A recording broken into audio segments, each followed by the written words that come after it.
یہ راہ سلف کیا ہے؟ راہ سلف سے ہم اور آپ کیا سمجھتے ہیں؟ تو انشاءاللہ رب العالمین اس چیز کو سمجھنے سے پہلے کہ راہ سلف کیا ہے، آخر ہم لوگ اسلاف کی دعوت کو حجت کیوں مانتے ہیں، آخر ہم لوگ قرآن و سنت کو تمام تر علماؤں اور تمام تر ائموں کے اوپر فوقیت کیوں دیتے ہیں، آئیے ہم چند حقائق سے آشنا ہوں۔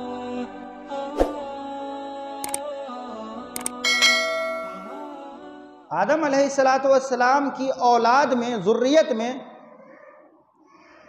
جب شرک رونما ہوا، شرک کی ابتدا ہوئی، تو پہلے رسول کے طور پر اللہ رب العالمین نے نوح علیہ السلام کو بھیجا کہ نوح آپ جائیں اور لوگوں کو ایک اللہ کی عبادت کی طرف بلائیں،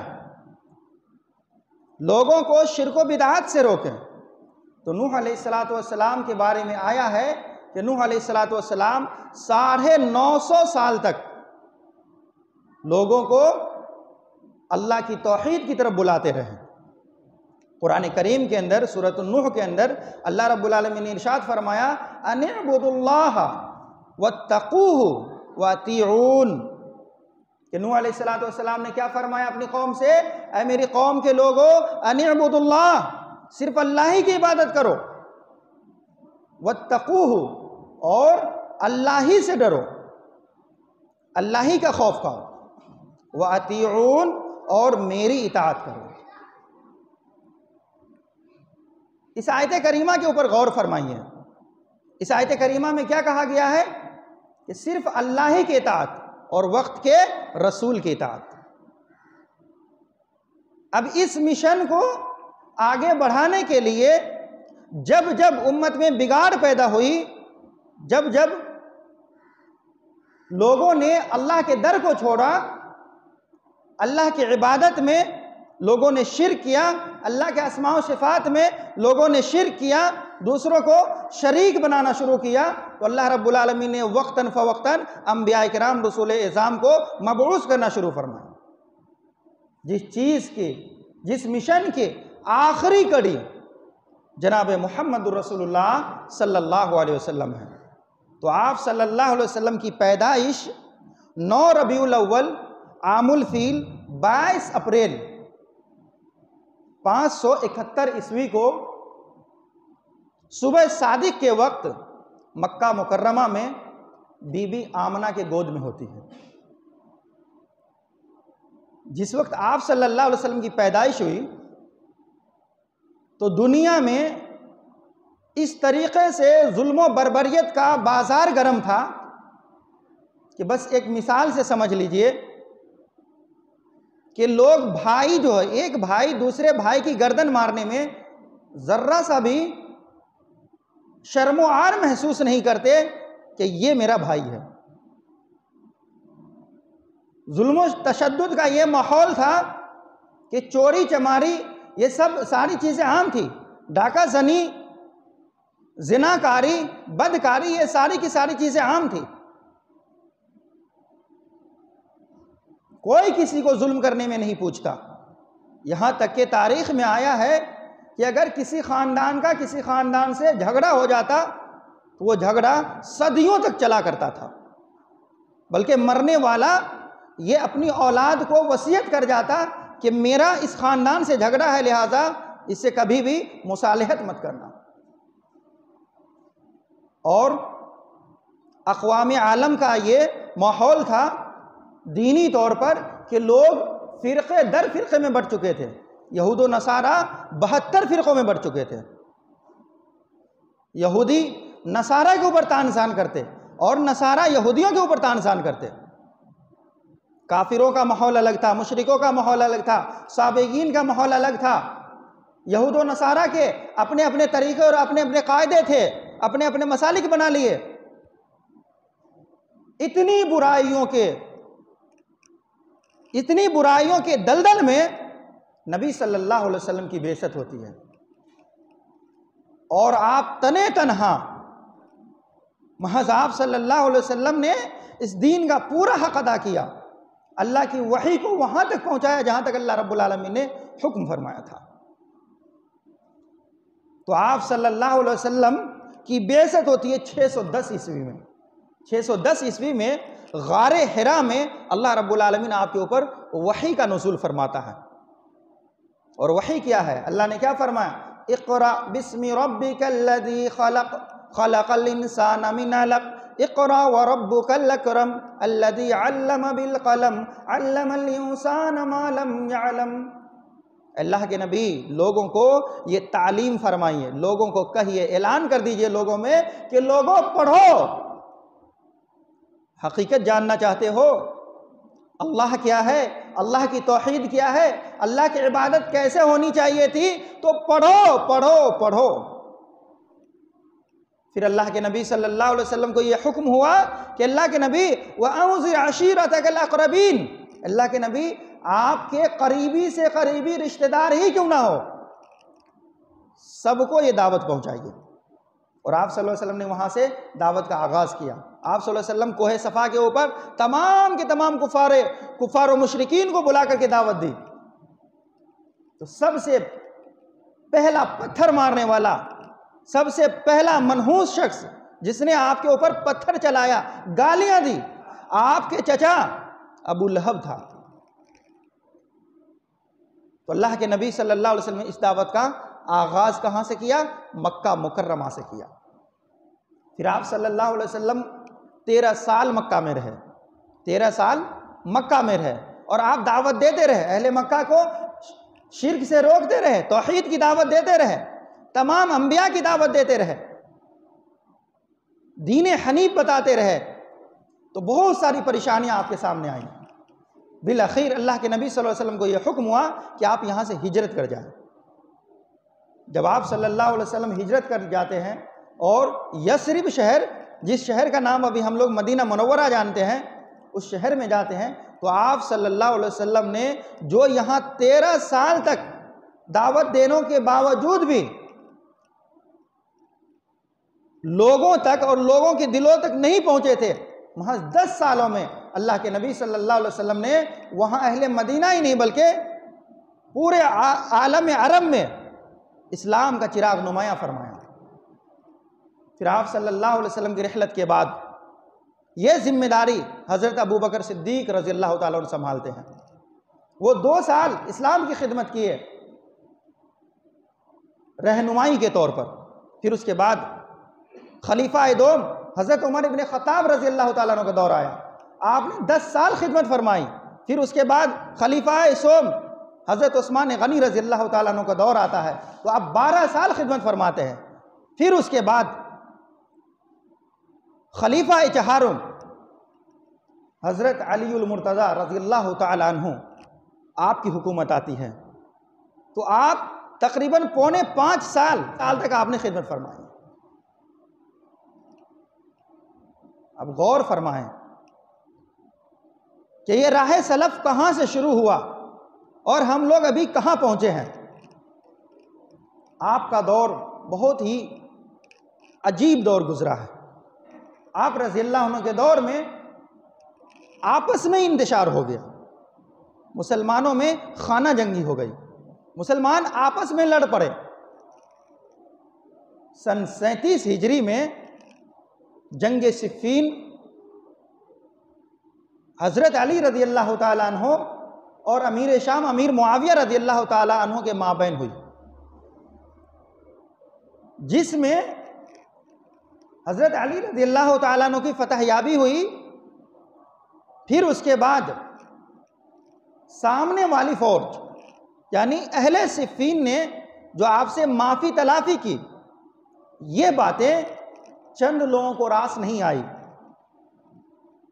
جیسے جنگ کا ماحول ہوتا ہے، اصول ہوتا ہے کہ اگر کوئی فوج کسی فوج کے اوپر غالب آ جائے تو ان کے مال و زر لوٹ لیں، ان کے نوجوانوں کو غلام بنا لے، ان کی عورتوں کو لونڈیاں بنا لے۔ تو حضرت علی رضی اللہ تعالیٰ عنہ نے ایسا کچھ نہیں کیا، نہ ہی اہل صفین کے مال لوٹے اور نہ ہی ان کے نوجوانوں کو، ان کے ساتھیوں کو غلام بنایا اور نہ ہی ان کی عورتوں کو لونڈیاں بنائی۔ کیوں نہیں بنائے؟ کیونکہ یہ کافر و مشرک نہیں تھے، یہ منافق نہیں تھے، بس دو بھائیوں کا جھگڑا ہو گیا تھا مزاج مخالف کی باتوں کی وجہ سے۔ تو علی رضی اللہ تعالیٰ عنہ کے فوج میں چند ایک ایسے لوگ تھے جن کو یہ باتیں راس نہیں آئی۔ جب نہیں آئی تو ان لوگوں نے قرآن کریم کی ایک آیت کریمہ کو مدعا بنا لیا۔ آج بھی یہی ہو رہا نا، لڑائی کیوں چل رہی ہے؟ مدعا بنا ہوا، آیت کریمہ مدعا کے طور پہ بیان کیے جاتے ہیں، اپنے اپنے مطالب کے آیتیں بیان کی جاتی ہیں۔ تو اسی طریقے سے ان لوگوں نے ایک آیت کریمہ ان الحکم الا للہ، کہ صرف اللہ ہی کی حکومت چلے گی، اللہ ہی کی بادشاہت چلے گی، اسی آیت کریمہ کو مدعا بنا کر کے نعوذ باللہ حضرت علی کے ہی خلاف ہو گئے، حضرت علی کے ہی خلاف ہو گئے، اور کہنے لگے کہ آپ نے جو فیصلہ کیا ہے یہ بالکل غلط فیصلہ، یہ صحیح فیصلہ نہیں ہے، بلکہ اگر ہم غالب آ گئے تھے اس فوج کے اوپر تو ہمیں چاہے کہ ہم انہیں کچل دیتے، ان کے نوجوانوں کو غلام بنا لیتے اور ان کی عورتوں کو لونڈیاں بنا لیتے۔ تو حضرت علی رضی اللہ تعالیٰ عنہ نے سمجھانے کی کوشش کی، بار بار دلائل دے کر کے انہیں مانوس کرنے کی کوشش کی، لیکن جو لوگ ضدی ہوتے ہیں وہ چاہے پورے قرآن ہی پڑھ ڈالیے وہ نہیں مانتے، پوری احادیث کے ذخیرے ہی کیوں نہ، پورے ذخائر ہی ان کے سامنے پیش کر دیجئے، وہ نہیں مانتے۔ تو وہ بھی نہیں مانے تو بار بار پورے تقریباً 1 سال تک حضرت علی رضی اللہ تعالیٰ عنہ ان کو دعوت اصلاح دیتے رہے مختلف صحابہ کرام کے ذریعے سے، جس میں حضرت عبداللہ ابن عباس رضی اللہ تعالیٰ عنہ نمایاں صحابی ہے، جو بار بار جا کر کے ان سے مذاکرہ و مباحثہ کیا کرتے تھے، مناظرہ کیا کرتے تھے، اور قرآن و سنت کے دلائل ان کے سامنے پیش کیا کرتے تھے۔ بالآخر مسئلہ سمجھ میں نہیں آیا خوارجوں کو، اور 9 صفر 38 ہجری کو انہوں نے جنگ چھیڑ دی۔ کس کے خلاف؟ حضرت علی رضی اللہ عنہ کے خلاف۔ تو آپ رضی اللہ عنہ کی جو جنگ ہوتی ہے، اس جنگ کا نام ہے، خوارجوں کے ساتھ جو جنگ ہوئی اس جنگ کا نام ہے جنگ نہروان۔ جنگ نہروان۔ اب جنگ نہروان جو آپ رضی اللہ عنہ کے دور میں ہوئی، تو اس وقت کی بات ہے کہ اللہ کے نبی صلی اللہ علیہ وسلم نے اس جنگ کے بارے میں آپ رضی اللہ عنہ کو خبر دے دی تھی، آپ رضی اللہ عنہ کو خبر دے دی تھی کہ عنقریب ایک ایسا زمانہ آئے گا، آپ نے پیشین گوئی کر دی تھی کہ تم ہی میں سے 2 مسلمانوں کے گروہ میں سے ایک ایسا گروہ اسلام سے باہر ہو جائے گا جس طریقے سے تیر کمان سے باہر ہو جاتا ہے اور کمان کو کچھ فرق نہیں پڑتا۔ تو اسی طریقے سے مسلمانوں کے صفوں میں سے چند ایک لوگ الگ ہو گئے جن کو خوارجوں کی جماعت کہا جاتا ہے۔ آپ رضی اللہ عنہ کی ان سے جنگ ہوتی ہے، جب جنگ ہوتی ہے تو آپ رضی اللہ عنہ کی فتح ہوتی ہے، تو وہاں سے فرقے وجود میں آ جاتے ہیں۔ امت کے جو نظریے ہو گئے وہ 2 طریقے کے نظریے ہو گئے، جس میں سے ایک گروہ کو اہل سنت کہا جاتا ہے اور ایک گروہ کو اہل تشیع کہا جاتا ہے۔ تو پھر یہ مسئلہ جو ہے آگے بڑھتا گیا یہاں تک کہ دور آ گیا، ایسا دور آیا جس میں ہر شخص حدیثیں سناتا، ہر شخص آ کر کے نبی کی سنتیں بیان کرتا، جس میں خوارج بھی تھے، جس میں رافضی بھی تھے، جس میں اہل سنت کے ماننے والے بھی تھے۔ تو اس چیز کو تمیز پیدا کرنے کے لیے پھر صحابہ کرام اور آپ کے رفقا یعنی تابعین نے اصول و ضوابط قائم کرنا شروع کیے کہ کن کی بات لی جائے گی اور کن کی بات نہیں لی جائے گی۔ تو اس طریقے سے ائمہ و محدثین کا دور آیا، جس میں ہم اور آپ جانتے ہیں کہ امام ابو حنیفہ رحمۃ اللہ علیہ کا نام نمایاں نام ہے، مسلمانوں کے بہت بڑے امام گزرے ہیں۔ امام ابو حنیفہ رحمۃ اللہ علیہ کے دور میں ایک مسئلہ رونما ہوا تھا، کیا ایمان گھٹتا ہے اور بڑھتا ہے؟ کیا ایمان گھٹتا ہے اور بڑھتا ہے؟ کیا جنت میں جانے کے لیے اعمال صالحہ ضروری ہے؟ تو وہاں جو ہے جہمیہ فرقہ، قدریہ فرقہ جو تقدیر کے انکار کرتے ہیں، اور اس طریقے کے فرقے جو تھے شیعوں کے، انہوں نے اعمال صالحہ سے انکار کر دیا، اور کیا کہا کہ اللہ کے نبی نے کیا فرمایا کہ من قال لا الہ الا اللہ دخل الجنہ، اگر کوئی لا الہ الا اللہ صرف پڑھ لے تو صرف لا الہ الا اللہ کہنا ہی اس کو جنت میں داخلے کا سبب بن جائے گا، اعمال صالحہ کی کوئی ضرورت نہیں ہے۔ تو امام ابو حنیفہ رحمۃ اللہ علیہ اس کے خلاف آواز اٹھائے، اور احادیث سے آپ نے ان تمام لوگوں کا جواب دیا۔ آپ کا اکثر معاملہ خوارجوں کے ساتھ رہا،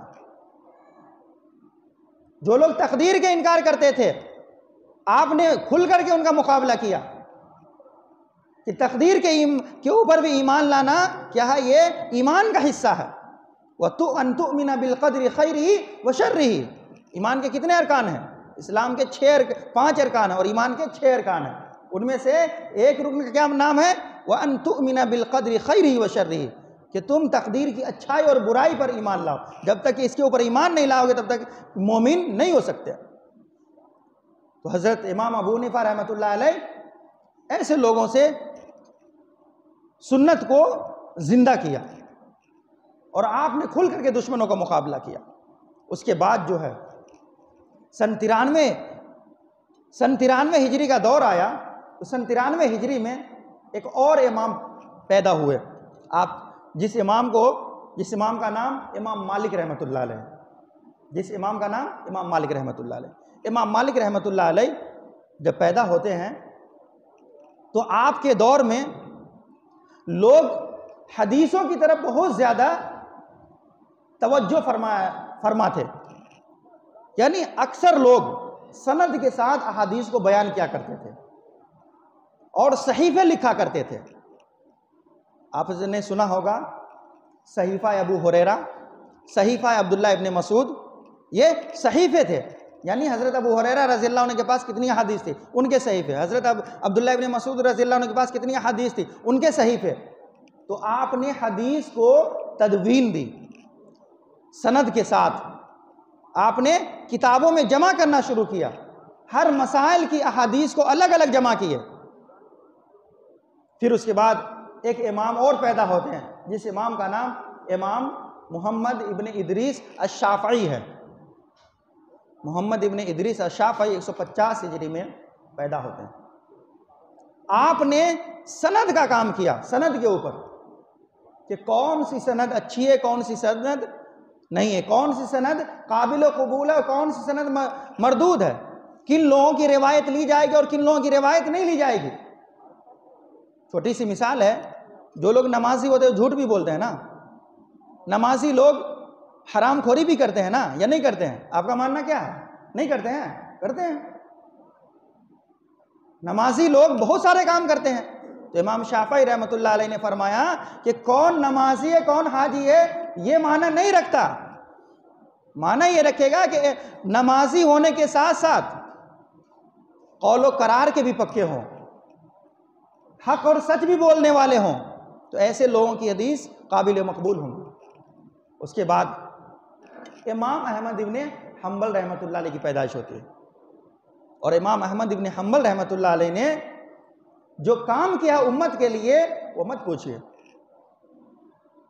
وہ کام بہت ہی عظیم کام ہے، کہ جو لوگ فرقے اور گروہوں میں بڑھ چکے تھے ان لوگوں کو ایک پلیٹ فارم پہ قائم کرنے کا کام کیا۔ اب میں آپ کو بتاتا ہوں کہ سن 80 ہجری سے پہلے کوئی اپنے آپ کو حنفی نہیں کہتا تھا، اور سن 80 ہجری تک بھی، کیونکہ امام ابو حنیفہ کی صرف پیدائش ہو رہی ہے، خود امام ابو حنیفہ رحمۃ اللہ علیہ اپنے آپ کو حنفی کبھی نہیں کہے، یہ کوئی نہیں ثابت کر سکتا کہ کیا امام ابو حنیفہ رحمۃ اللہ علیہ نے اپنے آپ کو حنفی کہا ہے، نہیں۔ تو حنفیوں کا وجود کب آیا؟ سن 80 ہجری میں۔ سن 93 ہجری سے پہلے کوئی مالکی نہیں تھا، اور نہ ہی امام مالک رحمۃ اللہ علیہ اپنے آپ کو مالکی کہا کرتے تھے۔ آپ کی پیدائش ہو رہی ہے سن 93 ہجری میں۔ پھر اس کے بعد سن 150 ہجری میں جب امام شافعی کی پیدائش ہوتی ہے، اس سے پہلے کوئی شافعی نہیں تھے. سن 50 تک بھی 150 تک بھی کوئی شافعی نہیں تھے. اور سن 204 ہجری میں احمد ابن حنبل رحمۃ اللہ علیہ کی وفات ہوتی ہے. وہاں تک بھی کوئی حنبلی نہیں تھے. اور نہ امام احمد ابن حنبل رحمۃ اللہ علیہ کبھی اپنے آپ کو حنبلی کہا، اور نہ ہی کسی بھی اسٹیج پر، کسی بھی خطبات میں، کسی بھی محفل میں آپ نے کبھی کسی کو حنبلی کہلانے کی دعوت دی، بلکہ آپ نے وہ کارنامہ انجام دیا جو ایک نبی اور رسول دیتے ہیں، تجدیدی کارنامہ انجام دیا. اور آپ نے فرقے میں بٹے ہوئے لوگوں کو صراط مستقیم کا راستہ دکھایا. تو میرے بھائیو، اس کے بعد جب ماحول بہت زیادہ گرم ہو گیا، اہل مسالک، مسلکوں کے نظریات ماننے والے، تقلید کرنے والے اتنے ہو گئے کہ حق بولنا دشوار ہو گیا. تو دیگر ائموں سے گزرتے ہوئے پھر ہم اور آپ جانتے ہیں بر صغیر پاک و ہند میں دو مسالک وجود میں آئے. کیسے؟ 1857 کی جنگ کے بعد مسلمان تتر بتر ہو گئے. مسلمانوں کے قائدین کو اکثر پھانسی دے دیا گیا. آپ نے سنا ہوگا کہ چاندنی چوک سے لے کر کے کشمیر کی گھاٹی تک علماؤں کے لاش ٹنگے ہوئے تھے. تو جب امت کے رہنما اور قائدین ہی تخت و تاج کے مالک نہیں رہے، جب انہیں مٹا دیا گیا، تو پھر امت کی رہنمائی کون کرے گا؟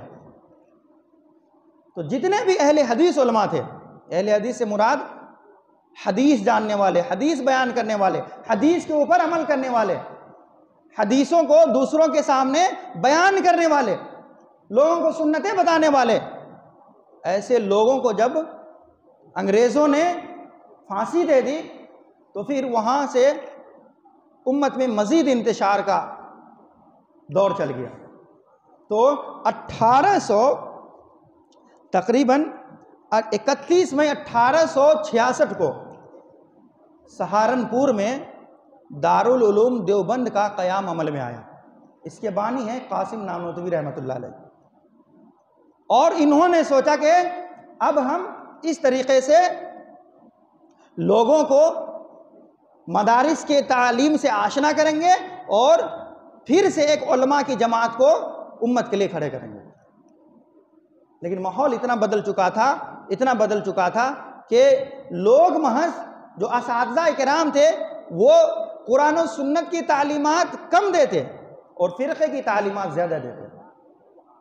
تو سن 1866 سے پہلے کوئی اپنے آپ کو دیوبندی نہیں کہتا تھا.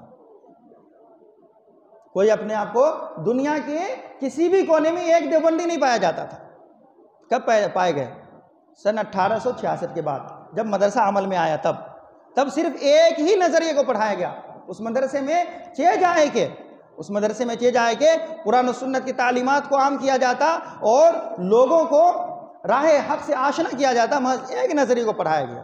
پھر اس کے بعد ایک اور مسلک وجود میں آیا انہی تمام نظریاتی چیز کو دیکھتے ہوئے. تو اس کے جو بانی ہیں احمد رضا خان کی پیدائش 14 جون 1856 میں بریلی ضلع میں ہوئی. یہ بریلی ضلع کہاں ہے؟ یو پی میں. وہاں آپ کی پیدائش ہوتی ہے اور آپ پھر پڑھتے لکھتے ہیں. پھر 1904 میں جا کر کے 1904 میں جا کر کے دارالعلوم احمدیہ رضویہ کا آپ قیام کرتے ہیں. 1904 میں، ایک 1866 میں اور ایک 1904 میں. تو یہ دو مسلکیں جو ہے اب بھی 19ویں صدی کا یہ یا 20ویں صدی کا یہ دو مسالک مزید وجود میں آئے. حنفیوں سے دو اختلاف رائے کی بنا پہ دو الگ مساجد، دو الگ نظریے قیام عمل میں آیا، جن میں سے ایک دیوبندی کہلایا اور ایک بریلوی کہلایا. تو 1904 سے پہلے میرے بھائیو پورے روئے زمین کے اوپر کوئی اپنے آپ کو بریلوی نہیں کہتا تھا. اب بتائیے یہ حالات بنے امت میں افتراق ہونے کی، یہ حالات بنے فرقے وجود میں آنے کی. اب اللہ کے نبی صلی اللہ علیہ وسلم کی تاریخی پیدائش میں نے آپ کو بتائی، اور وہاں سے میں نے آپ کو بتایا کہ یہ اسلام کہاں تک ایک جہتی کا درس دیتا تھا، کہاں تک مسلمان ایکتائی اور محبت کے درس دیتے تھے، اور کہاں سے اس میں انتشار ہوا اور کتنے مسالک وجود میں آ گئے۔ یوں تو بہت سارے مسالک ہیں میرے بھائیوں، اتنا وقت نہیں ہے، تو میں محض موٹی موٹی چیزوں کو آپ کے سامنے بیان کیا ہوں۔ تو اب سمجھیے کہ راہ سلف کیا ہے میرے بھائیوں۔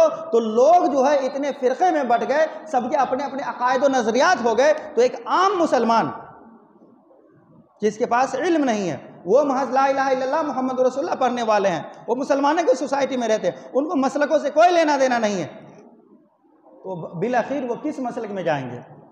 کن کی باتوں پہ عمل کریں گے؟ وہیں ایک شخص نماز کا کوئی اور طریقہ بیان کر رہا ہے، وہیں کوئی دوسرا شخص نماز کا کوئی اور طریقہ بیان کر رہا ہے۔ کوئی شخص کہہ رہا ہے کہ مزار پہ جانا جائز ہے، کوئی شخص کہہ رہا ہے مزار پہ جانا حرام ہے، تو بھلا ان دونوں میں سے کون صحیح ہے؟ کوئی شخص کہہ رہا ہے کہ فلاں امام کی اتباع بہت ضروری ہے، کوئی شخص کہہ رہا ہے کہ فلاں امام صاحب کی اتباع بہت ضروری ہے، یعنی چار ائموں کی تقلید ہمارے سامنے آ گئی، ایک ہی مسئلے کے اوپر چار نظریات ہو گئے، تو ایک عام انسان کہاں جائے گا؟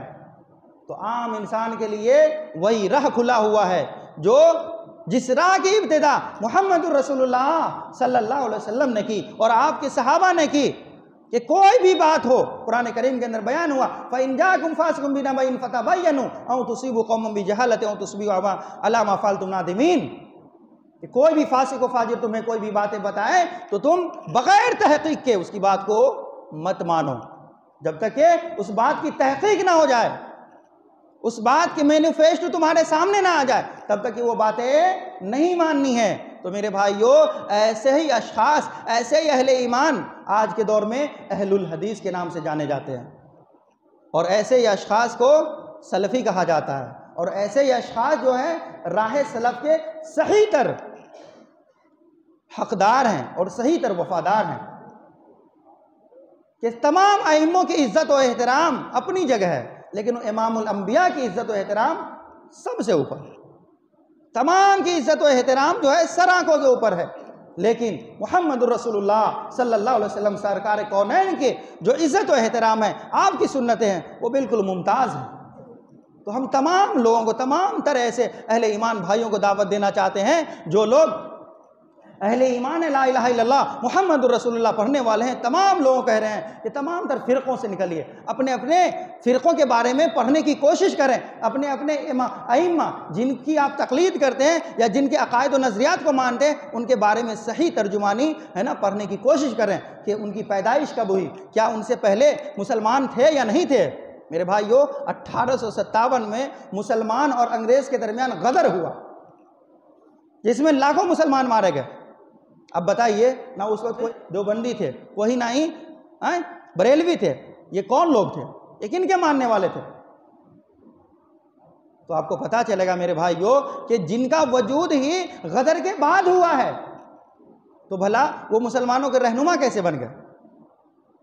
تو میں کسی کے اوپر بغیر طنز کیے ہوئے میں آپ سب کو اور تمام اہل ایمان کو یہی دعوت دیتا ہوں کہ آئیے فرقوں کے لعنت سے بارہ تر ہوئیے، اور فرقوں کو 3 طلاقیں دے کر کے آپ جو ہے دفن کر کے خالص دل سے اخلاص کے ساتھ لا الہ الا اللہ محمد رسول اللہ کی گواہی دیجئے، اور آئیے قرآن و حدیث کی طرف، آئیے صحابہ کے اعمال و کردار کی طرف، آئیے تابعین و تبع تابعین اور ائمہ و محدثین کے مسلک اور نظر عقائد و نظریات کی طرف، جن کا راستہ جنت کا راستہ ہے، جن کا راستہ محمد الرسول اللہ صلی اللہ علیہ وسلم کی شفاعت کا راستہ ہے۔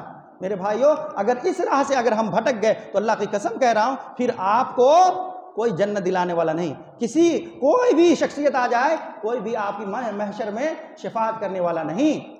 تو ہم مسلمان ہیں میرے بھائیوں، تو ہمارا عقیدہ ہونا چاہیے کہ قرآن کریم کے اندر جتنے بھی احکامات آئے ہیں، جتنے بھی احکامات کا اللہ نے نزول فرمایا، وہ تمام کے تمام احکامات ہمارے لیے نص قطعیہ ہے، یعنی ہمارے سر آنکھوں کے اوپر ہے۔ ہم جو بھی عمل کریں تو قرآن و حدیث کے اوپر عمل کریں، اور ایک ایک عمل کی تحقیق قرآن و سنت سے کریں انشاءاللہ رب العالمین۔ تو راہ سلف یہی ہے میرے بھائیوں کہ تمام کے تمام فرقے واریت کے دور میں قرآن و حدیث کو تھامے رہنا، اور ہر صحیح حدیث کے اوپر عمل عمل کرنا، یہی راہ سلف ہے۔ اللہ رب العالمین سے دعا ہے اللہ رب العالمین ہمیں اور آپ کو صحیح سمجھدار فرمائے، مذکورہ والا تمام باتوں کے اوپر ایمان لانے اور اعمال صالحہ کرنے کی توفیق عطا فرمائے۔ اللہ رب العالمین ہمارے صفوں میں اتحاد پیدا فرمائے، اللہ رب العالمین ہمارے صفوں سے انتشار کا خاتمہ فرمائے، آمین۔ سبحانک رب العزت عما یصفون وسلام علی المرسلین والحمد للہ رب العالمین۔